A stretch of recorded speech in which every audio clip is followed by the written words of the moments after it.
നീലഗിരിയിലെ പുതുതലമുറയുടെ football സ്വപ്നങ്ങളിലേക്കുള്ള ആദ്യ ചുവട് ഇവിടെ തുടങ്ങുന്നു.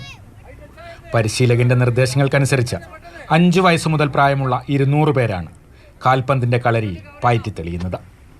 ഏറെയും ഗോത്രവർഗക്കാരായ കുട്ടികൾ. ചിട്ടയായ പരിശീലനത്തിലൂടെ ഫുട്ബോളിന്റെ ബാലപാഠങ്ങൾ പഠിക്കുകയാണ് ഇവർ. എനിക്ക് ഫുട്ബോൾ ഭയങ്കര ഇഷ്ടമാണ്. ഞാൻ പഠിത്തത്തിനൊപ്പം ഫുട്ബോൾ നല്ല കളിക്കും. എനിക്ക് എൻ്റെ ഫേവറേറ്റ് പ്ലെയർ റൊണാൾഡോ ആണ്.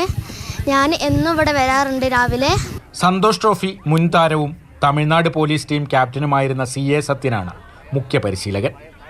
ആധുനിക സംവിധാനങ്ങളോടെ തയ്യാറാക്കിയ കോളേജിന്റെ സ്പോർട്സ് അക്കാദമിയിൽ കുട്ടികൾക്ക് ലഭിക്കുന്നത് അന്താരാഷ്ട്ര നിലവാരമുള്ള പരിശീലനമാണ്. எங்களுக்கு காலையில் 9:30 கேம்ப் ஸ்டார்ட் ஆகுது, ப்ராக்டிஸ் ஸ்டார்ட் ஆகுது. ஒரு 11:30-12 மணிக்கு முடிஞ்சிடும்.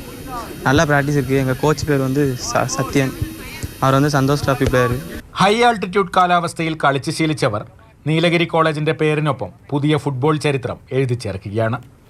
ഊട്ടിയിൽ നടന്ന B ഡിവിഷൻ ഫുട്ബോൾ ടൂർണമെന്റിൽ വിജയവുമായി മടങ്ങിയെത്തിയ കോളേജിന്റെ താരങ്ങൾ ക്യാമ്പസിൽ നിന്ന് വമ്പൻ ക്ലബ്ബുകളിലേക്ക് ചേക്കേറാനുള്ള തയ്യാറെടുപ്പിലാണ്.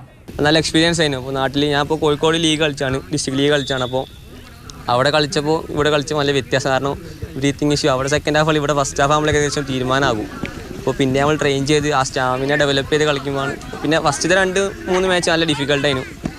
പിന്നെ വന്നപ്പോൾ റിക്കവറായി ഇങ്ങനെ വരുന്നത്. അപ്പോൾ കുറച്ച് ഇമ്പ്രൂവ്മെൻറ്റ് കാര്യങ്ങളൊക്കെ തോന്നി, സ്റ്റാമിന കാര്യങ്ങളൊക്കെ.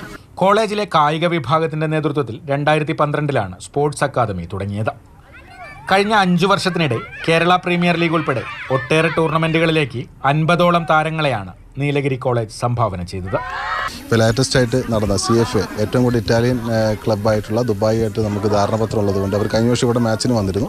ഈ വർഷം നമുക്ക് ദുബായി പോകാനും അവിടെ പോയിട്ട് അവിടുത്തെ ഒരു ടൂർണമെൻറ്റ് കണ്ടക്ട് ചെയ്യാനും അതിൻ്റെ വെളിച്ചത്തിൽ ഈ വർഷം ഊട്ടിയിൽ വെച്ച് നടക്കുന്ന ടൂർണമെൻറ്റിലേക്ക് അവർ വരാനും ഉള്ള ഒരു സാധ്യതകൾ തെളിഞ്ഞിട്ടുണ്ട്. അപ്പോൾ തീർച്ചയായിട്ടും നമ്മുടെ നാട്ടിലെ കായിക പ്രേമികൾക്ക് പുത്തൻ കുരുന്ന് കായിക പ്രതിഭകൾക്ക് ഒരുപാട് അവസരം സൃഷ്ടിക്കുന്ന ഒരു ഭാഗമായി മാറിക്കൊണ്ടിരിക്കുകയാണ് നീലഗിരി കോളേജ് സ്പോർട്സ് അക്കാദമി. വരും വർഷങ്ങളിൽ കൂടുതൽ വിദേശ ക്ലബ്ബുകൾ താളൂരിലേക്ക് എത്തും. വിദേശത്ത് കളിക്കാനും കുട്ടികൾക്ക് അവസരമൊരുങ്ങും. പുത്തൻ പ്രതീക്ഷകളുടെ മൈതാനത്ത് പന്ത് തട്ടുകയാണിവർ. മാതൃഭൂമി ന്യൂസ്, വയനാട്.